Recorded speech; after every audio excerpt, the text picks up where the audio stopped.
Selamat datang di channel Indah Kirana, channel tentang alur cerita anime Donghua. Yang suka dengan alur ceritanya, jangan lupa subscribe ya guys, biar gak ketinggalan alur cerita menarik selanjutnya. Tanpa banyak bicara lagi, mari dengarkan alur ceritanya. Semoga terhibur.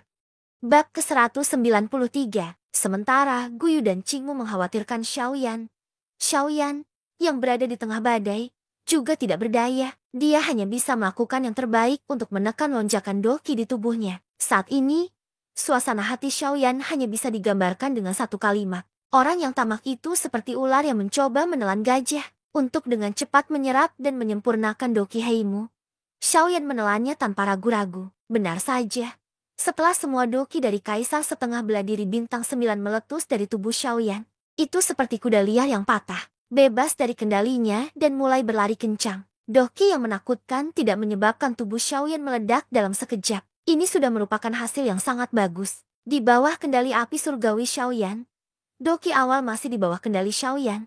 Meskipun berat, kecepatan pemurniannya jauh lebih cepat. Setelah disempurnakan oleh api surgawi dan dipadatkan oleh mantra api, doki yang lebih murni mengikuti rute metode ki dari mantra api dan terus-menerus dituangkan ke dalam ruang pusaran. Aura Xiaoyan juga berangsur pulih saat dia perlahan dimurnikan. Meski proses ini memakan waktu lama, namun kecepatannya masih lebih cepat dibandingkan pemurnian di dalam kuali obat. Terlebih lagi, setelah doki dimurnikan oleh api surgawi, ia langsung memasuki rute metode ki dari mantra api. Dengan cara ini, doki yang dimurnikan akan menjadi lebih murni dan kental. Akan lebih baik juga jika digunakan oleh Xiaoyan. Kalau tidak, jika dia menyerap doki setelah pemurnian, itu akan lebih merepotkan bagi Xiaoyan. Dia tidak punya pilihan selain mengedarkan dokinya di sepanjang rute metode ki dari mantra api beberapa kali untuk sepenuhnya menyatu dengan doki di tubuhnya. Ide Xiaoyan tidaklah buruk, memang jauh lebih cepat dan mudah.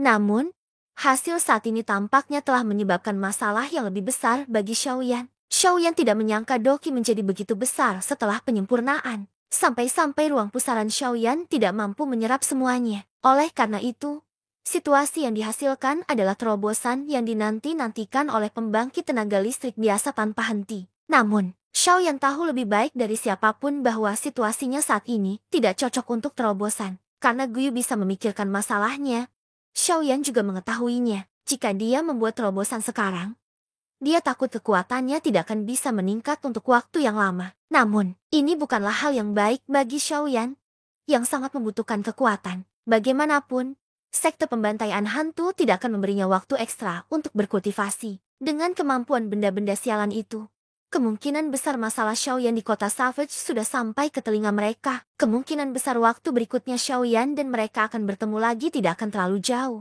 Pada saat ini, di tengah badai, tubuh Xiaoyan bengkak merah karena doki yang sangat besar di dalam tubuhnya. Seluruh tubuhnya membengkak lebih dari 3 kali lipat dalam waktu singkat ini. Meski begitu, tubuh Xiaoyan terus membengkak. Sekilas, Xiaoyan saat ini seperti bom waktu. Saat doki di dalam tubuhnya mencapai puncak tertentu, ia akan mengeluarkan ledakan dan meledak. Kenyataannya, Xiaoyan saat ini berada dalam keadaan seperti itu. Gelombang doki yang melonjak melewati setiap sudut tubuh Xiaoyan di dalam pusaran di dalam tubuhnya, mengubah Xiaoyan menjadi gemuk. Pada saat ini, kemungkinan besar jika bagian manapun dari tubuh Xiaoyan dibelah, gelombang besar doki akan dimuntahkan. Dalam sekejap, tubuh fisik Xiaoyan tampaknya tidak mampu bertahan lebih lama lagi. Banyak luka berdarah yang ganas muncul di sekujur tubuh Xiaoyan. Darah segar bercampur dengan gelombang doki menyembur keluar seperti air mancur. Meskipun demikian, kondisi Xiaoyan tidak membaik. Dari kelihatannya, Xiaoyan hanya bisa mencoba membuat terobosan.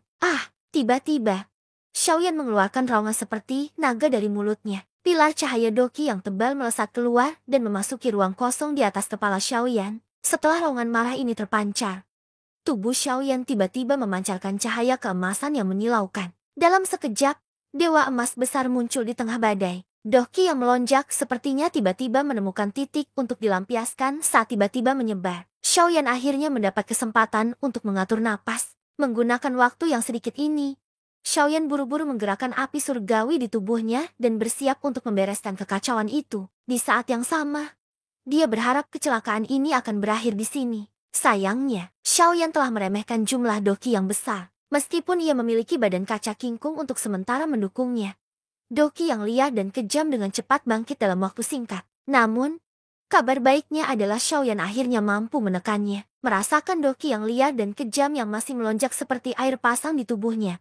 Xiaoyan akhirnya merasa sedikit rileks dan menghela nafas lega, memperkuat dirinya sendiri. Sudut mulut Xiaoyan perlahan menunjukkan sedikit senyuman saat dia tertawa pelan. Hahaha, selanjutnya, inilah waktunya bagimu untuk kembali dengan patuh. Saat suaranya terdengar, api surgawi di tubuhnya tiba-tiba bangkit dan dengan cepat menyebar ke organ dalam tubuh Xiaoyan, membungkus seluruh Doki. Di bawah penindasan api surgawi, gelombang Doki secara bertahap dikompres menjadi manik-manik seukuran ibu jari. Segera, mereka dibungkus oleh api surgawi dan kembali ke pusaran. Setelah mengalami rasa sakit dari sebelumnya, Xiaoyan saat ini bahkan lebih berhati-hati dalam tindakannya. Dia mencoba yang terbaik untuk menyingkat setiap gumpalan Doki sebelum dengan hati-hati mengembalikannya ke pusaran. Baru pada saat inilah ekspresi Xiaoyan akhirnya pulih. Saat Doki sekali lagi kembali ke pusaran, Xiaoyan perlahan memasuki kondisi pelatihan. Mantra api di tubuhnya juga mulai beredar. Pada saat ini, Xiaoyan perlu sekali lagi memadatkan dan menyempurnakan Doki yang tersembar. Pada saat yang sama,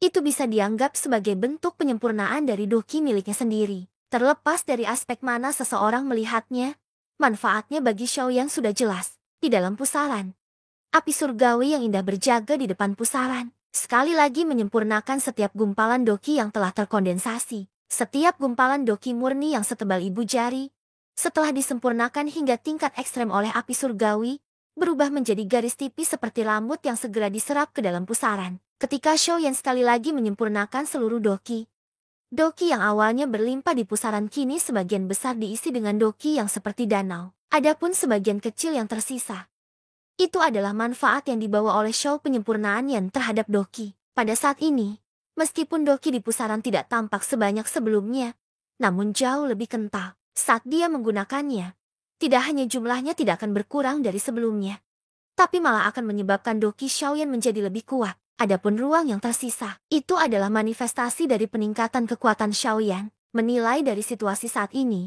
meskipun Xiaoyan belum melangkah ke ranah kaisar setengah bela diri bintang 4, dia sudah mencapai puncak akhir-akhir ini. Tahap 3 bintang ranah Half Martial Emperor. Dia hanya selangkah lagi untuk menjadi kaisar setengah bela diri bintang 4. Jika kondisinya tepat, Xiaoyan akan mampu menerobos secara resmi. Pada saat itu, kekuatan Xiaoyan tidak lagi berkurang. Bab ke-194. Hah, angin menakutkan berhamburan di ruang kosong. Raksasa emas itu tiba-tiba berdiri dan mengeluarkan suara gemuruh yang mengguncang bumi menuju ruang kosong di atas kepalanya. Auranya seperti pelangi. Raksasa emas itu tampak tidak puas setelah mengaum panjang. Tubuhnya yang besar tiba-tiba bergetar ketika kedua tangannya terkepal erat. Raungan liar keluar dari mulutnya saat tinju besarnya tiba-tiba diayunkan. Diiringi angin menakutkan yang merobek ruang kosong saat menyapu ruang kosong tersebut. Bang, meski tidak melukai apapun, kekosongan tak berbentuk itu masih dengan kuat terjepit ke dalam lingkaran tekanan seperti laras meriam. Ketika tekanan mencapai puncaknya, ruang di dalamnya meledak. Kekuatan seperti itu dan hanya satu pukulan saja sudah cukup untuk dibandingkan dengan keterampilan tempur tingkat surga yang dilakukan oleh Kaisar Kuasi Bintang 1. Haha. Sepertinya anak nakal ini tahu batas kemampuannya. Dia tidak sombong seperti biasanya. Guyu tertawa pelan saat melihat Xiaoyan bertingkah seperti ini. Tubuhnya bergerak dan terbang ke arah Xiaoyan. Kingmu buru-buru mengikutinya. Di belakangnya, bang, pukulan lain dilempar. Kali ini, raksasa yang telah diubah oleh Xiaoyan mengepalkan kedua tangannya. Dia menempatkan mereka bersama-sama dan palu berat yang liar dan ganas dihancurkan dengan keras dari atas, menyebabkan ruang kosong di depannya memancarkan gelombang ledakan sonik yang menakutkan. Ruang kosong itu segera meledak ketika serangan itu mendarat. Badai liar dan dahsyat menyapu dan menyerang Guyu. Guyu tidak peduli. Dia secara acak melambaikan tangannya dan menyebarkan serangan menakutkan Xiaoyan. Xiaoyan hanya bisa meringkuk mulutnya dengan tidak senang di dalam hatinya saat melihat ini. Tidak peduli seberapa keras dia mencoba menyerang Guyu, itu semua sia-sia. HMP, bocah. Kamu benar-benar berani. Kamu menelan semua Doki dari Kaisar Ban Bintang 9 begitu saja. Jika bukan karena api surgawi melindungimu dan fakta bahwa kamu menghabiskan banyak tenaga saat menyempurnakannya sebelumnya, aku ingin melihat bagaimana kamu bisa bertahan hari ini. Meskipun dia bermain-main, Guyu masih punya banyak kata-kata untuk menegurnya. Perilakunya hari ini agak berlebihan jika tidak berhati-hati. Dia bisa kehilangan nyawanya. Sehubungan dengan hal ini, Xiaoyan hanya bisa tersenyum malu. Dia juga tidak mengerti mengapa dia, yang selalu berhati-hati, melakukan tindakan bodoh seperti itu hari ini. Dia mengangkat bahunya tanpa tidak peduli apa. Masalah tentang Heimu akhirnya berakhir. Sekarang dia telah pulih ke puncaknya. Sudah waktunya untuk meninggalkan tempat ini. Sebuah pemikiran terlintas di benaknya, kehampaan yang tak ada habisnya. Dia sedikit mengernyit. Tempat ini gelap dan tak terbatas. Dia tidak tahu di mana pintu keluarnya. Sepertinya mustahil untuk keluar dari sini. Guyu secara alami menyadari keraguan di hati Xiaoyan ketika dia melihat reaksi Xiaoyan. Namun, dia hanya tersenyum lembut dan tidak menyuarakan keraguannya. Sebaliknya, dia menoleh ke King Mu yang mengikuti dari belakang dan tertawa. Secara logika, kamu harus menjadi orang yang bertanggung jawab atas dunia ini. Xiaoyan mengangkat alisnya setelah kata-kata Guyu terdengar. Matanya beralih ke King Mu. Dari kata-kata Guyu, alam ini sepertinya memiliki hubungan khusus dengan King Mu. Ekspresi King Mu mengeras saat mendengar ini. Dia tanpa sadar mengerutkan kening. Setelah merenung sejenak, dia mengangkat matanya untuk melihat Guyu dan Xiaoyan. Akhirnya, dia perlahan mengangguk. Segera setelah itu, King Mu mengungkapkan ekspresi pahit dan menghela nafas. Senior benar. Ruang spirit ginseng ini dikendalikan oleh kepala klan ras spirit ginseng. Sayangnya, Heimu juga merupakan kepala klan termuda di rasku saat itu. King Mu mengabaikan ekspresi terkejut di wajah Xiaoyan dan Xiaoyan setelah suaranya terdengar. Dia menghela nafas pelan dan terus berbicara. Dia menghela nafas dan melanjutkan. Ruang ginseng ini berisi jejak spiritual Heimu. Bahkan dengan kemampuanku, aku tidak dapat menemukannya. Oleh karena itu, tak perlu dikatakan lagi. Guyu memahami arti di balik kata-kata King Mu. King Mu ingin Guyu membantunya menemukan lokasi jejak spiritual. Bagaimanapun, jiwa King Mu saat ini sedang rusak. Satu-satunya yang dapat menemukan jejak spiritual adalah Guyu. Guyu meringkuk mulutnya dan merasa tidak berdaya. Orang ini jelas ingin Guyu membantunya mendapatkan kembali kendali atas ruang ginseng ini. Namun, dia bersikeras mengatakan kata-kata yang tidak perlu. King Mu dengan canggung tersenyum ketika dia melihat ekspresi tidak senang Guyu. Matanya tertuju pada Xiaoyan. Tapi dia tidak mengatakan apa-apa. Xiaoyan terhibur dengan ekspresi keduanya. Namun, Guyu mengabaikannya. Sebuah pemikiran melintas di benaknya dan kekuatan spiritual yang agung dengan cepat menyebar. Setelah memeriksa beberapa saat, dia menemukan aura aneh. Sebuah pemikiran melintas di benak Guyu saat matanya menyipit. Kekuatan spiritualnya segera menyerbu ke depan dan dengan cepat mengepung aura itu. Pada saat yang sama, api pendingin tulang sekali lagi bangkit. Dalam beberapa tarikan napas, aura itu telah hilang seluruhnya. Setelah aura itu dihilangkan, sebuah platform batu aneh muncul di depan kekuatan spiritual Guyu. Sudut mulut Guyu terangkat menjadi senyuman saat melihat ini. Sebuah pikiran terlintas di benaknya dan dia dengan cepat membawanya kembali. King Mu menghirup udara dalam-dalam saat dia melihat platform batu di depannya. Setelah itu, matanya menatap Guyu. Dia sekali lagi membungkuk pada Guyu di depan mata Xiaoyan yang agak aneh. Junior King Mu mewakili suku Ro Ginseng untuk berterima kasih kepada tetua atas kebaikan Anda.